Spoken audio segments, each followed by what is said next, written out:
Hello my lovely students, how are you all? Hope guys you are doing great. Welcome back to my channel Pratik E-Learning School, where learning is a beautiful journey.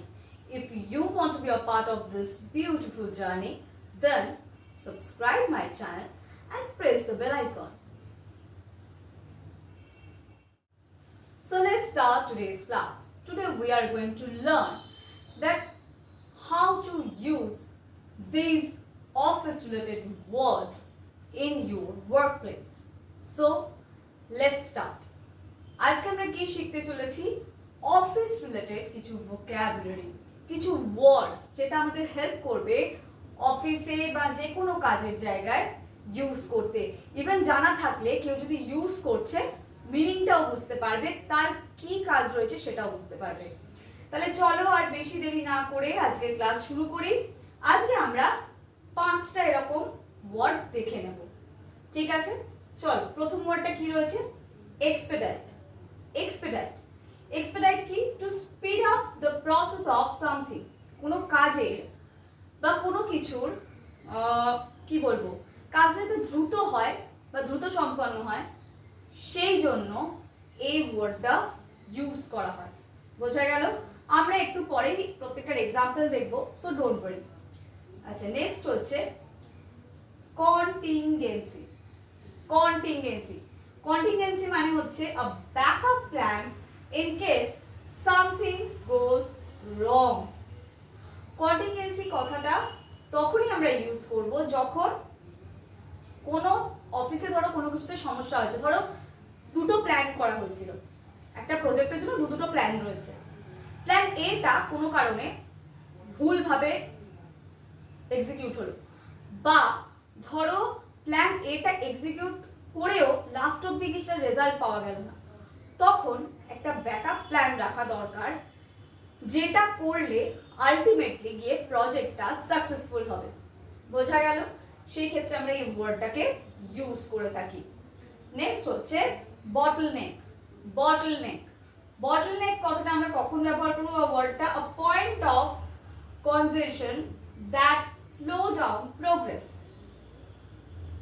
অর্থাৎ এমন একটা time থাকছে যেখানে গিয়ে প্রোগ্রেসটা কোনো কারণে ধীর হয়ে যাচ্ছে বা স্লথ হয়ে যাচ্ছে, সেই ক্ষেত্রে আমরা এই বটলনেক ওয়ার্ডটা ইউজ করব। যেখানে কোনো কাজে খামতি হয়ে যাচ্ছে বা ডিলে হয়ে যাচ্ছে, সেই ক্ষেত্রে আমরা ব্যবহার করব, ঠিক আছে? নেক্সট হচ্ছে ফ্ল্যাগ। ফ্ল্যাগ ফ্ল্যাগ আবারও বলছি, flag. To mark something as needing special attention. অর্থাৎ আগেই বলি, ইংলিশে ফ্ল্যাগ এই ফ এর উচ্চারণটা হয়, এই এফ এর উচ্চারণটা, এই উচ্চারণটা থাকে, যেটা বাংলায় হয় না। তোমরা অনেক সময় বাংলায় ফ এর সাথে ইংলিশের এফ এর উচ্চারণের গুলিয়ে ফেলো, তাই এই উচ্চারণগুলো কিন্তু একটু নজর রাখবে, যার জন্য আমি বারবার উচ্চারণটা করলাম। ফ্ল্যাগ তো একটা নর্মাল ওয়ার্ড, কিন্তু আমি কেন উচ্চারণটা 2-3 বার করলাম যাতে তোমরা বুঝতে পারো। ফ্ল্যাগ কি না? To mark something as needing special attention. অর্থাৎ কোনো কাজ খুব বেশি অ্যাটেনশন লাগবে, সেটার দিকে বেশি নজর দিতে হবে, সেই ধরনের ক্ষেত্রে আমরা এই ফ্ল্যাগ ওয়ার্ডটা ইউজ করে থাকবো। নেক্সট কি আছে? মিটিগেট। মিটিগেট মিটিগেটের অর্থ কি? To reduce the severity or impact of risk. অর্থাৎ কোনো কাজ করতে গিয়ে বা কোনো কিছুর ক্ষেত্রে যদি রিস্ক থাকে, সেই ইম্প্যাক্টটা রিডিউস করার ক্ষেত্রে আমরা এই মিটিগেট কথাটা ইউজ করব। বোঝা গেল? তাহলে এই 5টা ওয়ার্ডকে আমরা এবার কিভাবে এক্সাম্পলের থ্রু দিয়ে দেখতে পারি সেটাই দেখো, কারণ আসল হচ্ছে এবার এক্সাম্পল। এক্সাম্পল যদি তোমরা বুঝতে পারো, খুব ইজিলি জিনিসগুলো কিন্তু ইউজ করতে পারবে। তাহলে আর বেশি দেরি না করে চলো এক্সাম্পলে চলে যাওয়া যাক। তাহলে চলো আর বেশি দেরি না করে এইবার আমরা দেখে নিই এক্সাম্পলসগুলো। দেখো, আমরা যে 5টা ওয়ার্ড শিখলাম তাদের 5টা এক্সাম্পলস এখানে দেওয়া রয়েছে। প্রথমটা কি রয়েছে? We need to expedite the shipment to meet the client's deadline. অর্থাৎ কি বলতে চাইছে না, আমাদের শিপমেন্টের যে কাজটা সেটা আরো দ্রুত গতিতে করতে হবে ক্লায়েন্টের ডেডলাইন মিট করার জন্য। অর্থাৎ ক্লায়েন্টের যে লাস্ট ডেট রয়েছে বা যে ডেডলাইন রয়েছে তার মধ্যে পৌঁছানোর জন্য। বোঝা গেল? সেটাকে দ্রুত গতিতে, একটা কাজকে দ্রুত গতিতে করার জন্য বলা হচ্ছে। এক্সপেডিট মানে কোনো কিছু দ্রুত গতিতে করা। নেক্সট হচ্ছে we should have a contingency plan if server goes down। অর্থাৎ ধরো তোমার একটা অফিসে একটা কোনো প্রজেক্ট চলছে এবং একটা প্ল্যান ছাড়াও আরেকটা ব্যাকআপ প্ল্যান রাখার কথা বলা হচ্ছে সেই প্রজেক্টটাকে সাকসেসফুল করার জন্য। কন্টিনজেন্সি প্ল্যান, ব্যাকআপের জায়গায় তোমরা কন্টিনজেন্সি কথাটা ব্যবহার করতে পারো, যে একটা কন্টিনজেন্সি প্ল্যান বা ব্যাকআপ প্ল্যানের কথা বলা হচ্ছে। বোঝা গেল? নেক্সট হচ্ছে 3 নম্বরে কি রয়েছে, the approval process is a bottleneck in the project timeline. অর্থাৎ যে কোনো কিছুর যখন পিক টাইম থাকে তখন আমরা খুব সহজে ছুটির দরখাস্ত করলে কিন্তু সেই অ্যাপ্রুভালটা আইদার ডিলে হয় নয় হয় না, যে কোনো একটা, তাই তো?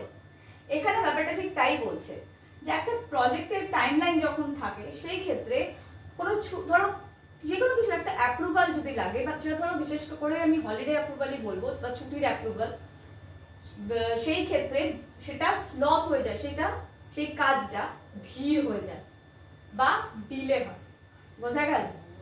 নেক্সট হচ্ছে 4 নম্বরে please flag any issue that could delay delivery. অর্থাৎ ধরো কোনো একটা ইস্যু, সেটাতে বিশেষ করে নজর দেওয়া দরকার, স্পেশালি ডেলিভারির ক্ষেত্রে। তো ডেলিভারির ক্ষেত্রে যে নজর দিতে হবে সেটা কি করতে হবে না, ডেলিভারির ক্ষেত্রে যে কোনো ধরনের ইস্যু, সেটা মেজর হোক মাইনর হোক, যে কোনো ধরনের ইস্যুকে নজর দিতে হবে, অ্যাটেনশন দিতে হবে। বোঝা গেল? লাস্ট এটা রয়েছে হচ্ছে 5 নম্বরে we need to mitigate the risk before launching the campaign. অর্থাৎ মিটিগেট বলতে কি, রিডাকশনের, অর্থাৎ রিডিউস করতে বলছে, কোনো রিস্ক থাকলে সেটা রিডিউস করতে বলছে, সেইটার কথা বলা হচ্ছে এই মিটিগেট ওয়ার্ডটা দিয়ে। ঠিক আছে? তাহলে আমরা বুঝে গেলাম যে এই 5টা ওয়ার্ডকে যদি আমরা অফিসে যাই বা ওয়ার্ক প্লেসে যাই কিভাবে ব্যবহার করব। নট অনলি দ্যাট, কেউ ব্যবহার করছে তারা কি বলতে চাইছে সেটাও কিন্তু আমরা বুঝতে পারবো, আর অ্যাটলিস্ট আর যাই হোক অপরিস্থিতিতে তোমরা কিন্তু কেউ পড়বে না। তাহলে আজকের মতন এই পর্যন্তই, দেখা হচ্ছে আবার পরবর্তী ভিডিওতে। ততক্ষণের জন্য ইংলিশ প্র্যাকটিস করতে থাকো।